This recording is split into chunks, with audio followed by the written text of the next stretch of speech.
Welcome to Win Online, your channel for educational videos.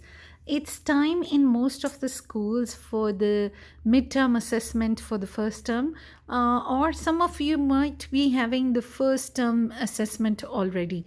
And since I haven't uploaded any scheme of work, scheme of studies for playgroup, instead of that, I uploaded a video sharing with you what should be done in the first 4 weeks of the playgroup. So many of you are asking me that we already have the scheme of studies for nursery and KG, and we can design our assessment, our midterm assessment for the first term or the end of term assessment on the basis of that.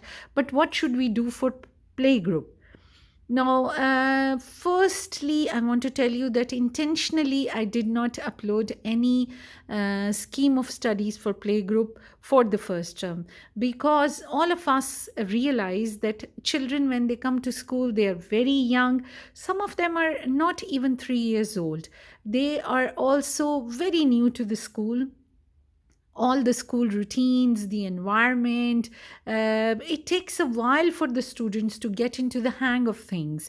And for that reason, I uploaded the video showing you what are the things that should be done in the first month. And also, it is not advisable to start the students working on books and copies right in after the first week and start teaching them ABC or 1 to 3 or whatever alphabet and things you are trying to teach in the playgroup area. Because when we talk about preschool means the holistic development of a child. The whole schooling means the holistic development of a child, but especially preschool, because when the children finish preschool, most of them are 6 years old, and by that time they have developed a lot of personality traits. They have also developed a lot of study habits. So these 3 years are extremely important. They have also developed a lot of language, oral language, written language. So these 3 years are extremely important. That's why, and out of these 3 years, the first year is even more important. That's why it is not as strictly structured as the rest of the schooling. So, but still, we have to provide an assessment report for all the stakeholders. It is important for the parents to know how the students are performing.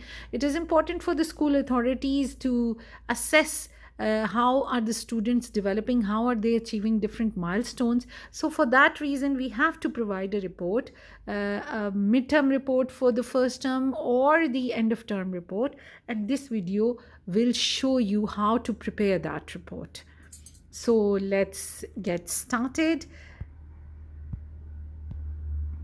First, we need to understand what are the areas on which we need to assess the students. And in those areas, what are the benchmarks that we think the students should achieve or should have achieved by this time? So, how are the areas divided? We divide them into 6 broader categories. Please bear in mind that we are not talking about academics. Academics I will share later in this video. So 6 broad areas: basic knowledge, fine motor skills, work habits, social development, emotional development, and oral language development.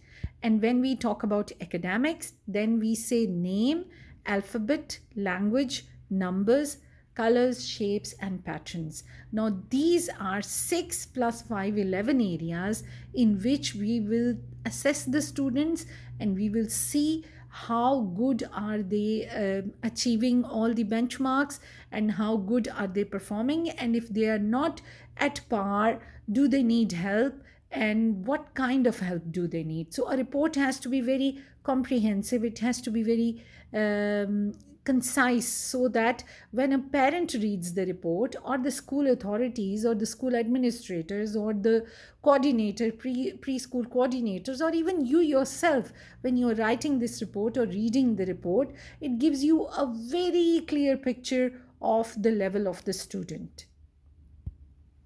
So, when we talk about basic knowledge, what are the areas on which we will look at? Number one, knows how to recite full name. This means orally and their own name.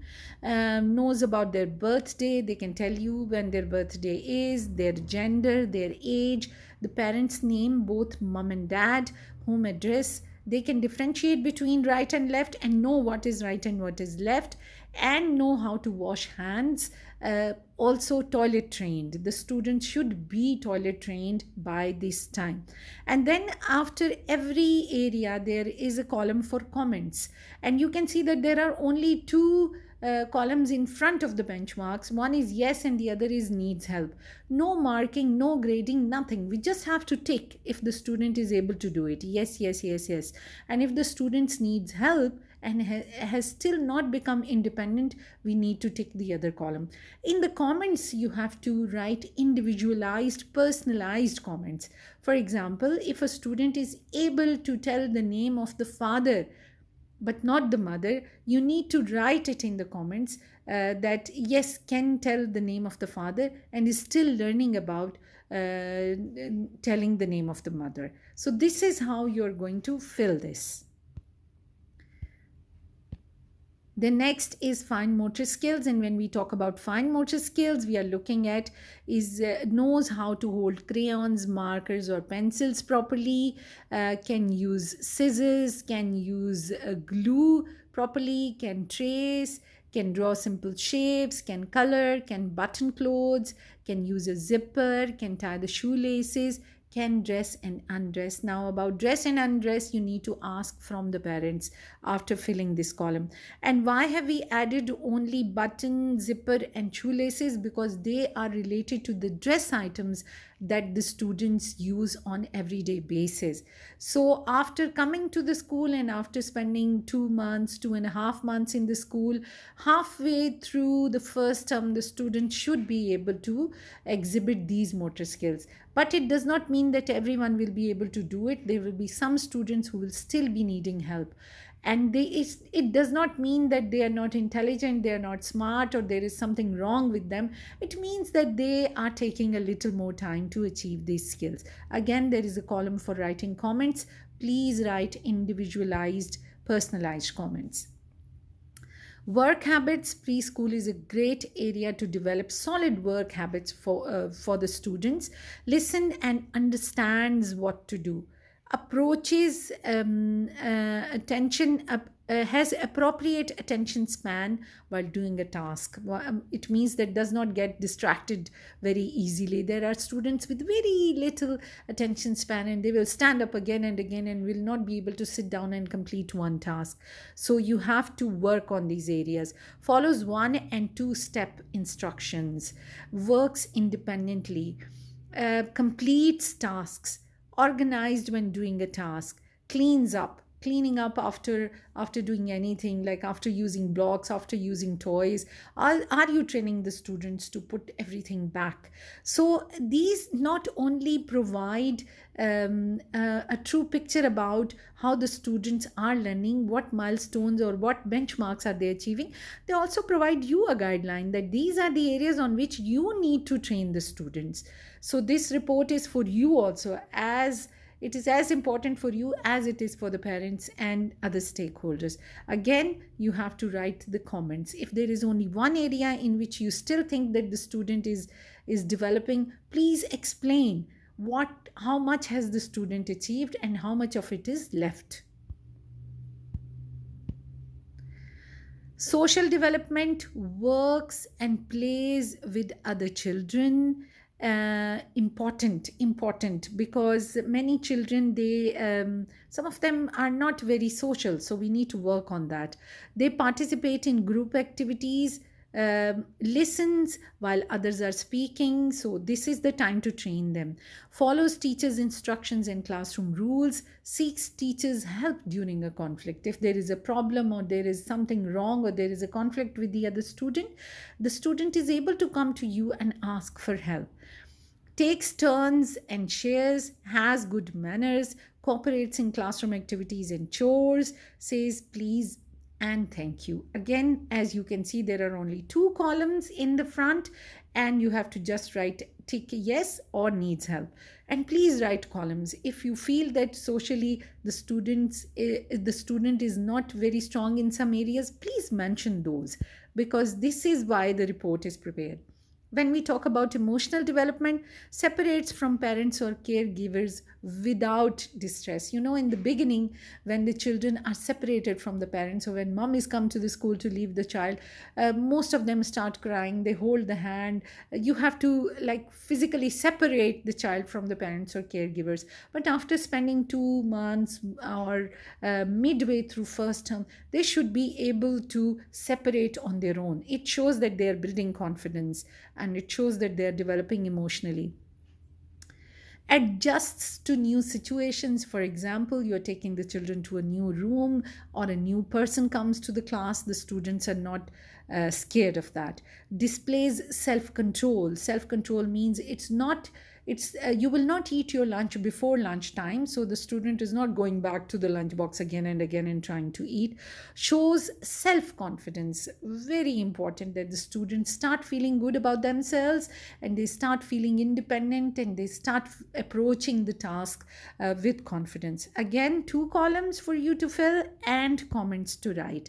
Remember, the comments need to be personalized, individualized. Not very good, very good, very good. Very good is not a comment that will explain the overall development of the students. Now we talk about academic development and name. Recognizes first name, recognizes last name, can write first name, can write last name. Very, very important. And I'm not saying that all the students will be able to write their complete name. Even if they recognize the first letter of their first name and the first letter of their last name, or if you show them a name card and they can pick up the name card with their name, then it shows that they are learning, right? I have uploaded some short videos about name card activities. Go and watch those. Very, very important, and will help you in training the students recognizing their name. When we talk about alphabet, this is not about English only, this is about Urdu also. But because in Urdu, in English, we have uppercase and lowercase, so we have separated into that. You can add another column about Urdu and write the same thing about it. Recognizes uppercase, recognizes means that the child knows this is A, this is B, this is C. If you're not doing uppercase in playgroup, please ignore this and stick to the lowercase. Writes uppercase letters. Now I have just written letters. In bracket, you have to mention how many letters can the student recognize, how many letters can the student write. Because they have just started, so maybe it's only A, B, C, D, E, and nothing else. So in the bracket, you have to mention those letters. Recognizes lowercase letters, writes lowercase letters, and same with Urdu. You have to mention the huruf tahajji that the student can recognize and write. Language associates sounds with letters. All of us know that we are teaching, all of us know that phonics is the way to teach the students, especially in preschool area. And so the student need to associate the letter with the sound. They need to look at B and C, and should be able to tell that B is the sound B, and B is for book and for ball and for baby. So this is that they should have this awareness. Then understands left to right movement for reading, and in Urdu right to left, because when they are reading or writing in English they use left to right, and in Urdu they use right to left. So they should be aware of that at this stage. Reads basic sight words. I have uploaded a video about the difference between phonetic words and sight words. I will do it again. Sight words are those which defy the rules of phonics. For example, was is a sight word, because in phonics we teach that the sound of S is S, but in was it is Z. And the other sound of S is not taught at preschool level. It is taught at grade 1 level, that S has two sounds, S and Z. So sight words, the students are able to recite the sight words, read the sight words in English and both in Urdu. They are able to identify rhyming words, word families like cat, bat, hat, mat, rat. And they listen to stories attentively. Whatever stories you are telling in English and in Urdu, they are showing attention. They are listening to the stories. They are looking at the pictures, and they are asking you the appropriate questions. This shows their oral comprehension. When we talk about numbers, the children recognize numbers 0 to 10. I have written 0 to 10, but no, I know that they will not be able to do 0 to 10. So 0 to whatever numbers you have taught to the class. If the student is able to do that, write that number 0 to 5, 0 to 4. Recognizes numbers 11 to 20 is too much at playgroup first term midterm level, so kindly ignore that. Is able to count objects and tell you the number and write the number. So this is what you are going to do when you are checking the concept of numbers. Now, colors, shapes, and patterns, knows basic colors. You know what are the three basic colors. The student should be able to know them, recognize them. It's not important that they know the spellings, but they should be able to say the name of the color when you show them the color. They should be able to tell you that this is red. Knows basic shapes. Basic shapes, we say square, triangle, and circle, the three basic shapes. Knows same or different. Very important. You show them objects and you ask them what are they the same, or can they identify and pick out same objects from a heap of objects. And recognizes patterns. Now, in our preschool books, we have purposefully included these activities in the math book. Patterns are like, and you can do it practically also. For example, you're putting a square block and then you're putting a rectangle block, then square, then rectangle, then square, then rectangle. So it is a pattern. It is a pattern that is repeating. So the student should be able to complete this pattern: square, rectangle, and then you ask the student which block to put next. They should be able to put square, and they should be able to put the rectangle after that. So recognizing colors, shapes, and patterns. Now, besides this, you need to also write some journal comments in this report. Comments about the cleanliness of the students, how well groomed they are, how good lunch do they bring, is it healthy or not healthy, any other thing that they want to write, that you want to write, which is about the student, about which not only encourages the student but also gives a sense of confidence to the parents that they are looking after their child well. Please write those comments in this report. Now, the best thing is this report is available in PDF. If you want this complete report in PDF, please write in the comments and I will provide you with the PDF of this report. The midterm report or even the first term report for playgroup should be written in this way, and it should be provided to the parents in this form. If you want me to write the assessment report for nursery and KG, also write to me in the comments. I will write those reports also on the same format. Thank you so much. Please subscribe to our channel, like, share, and comment. Thank you.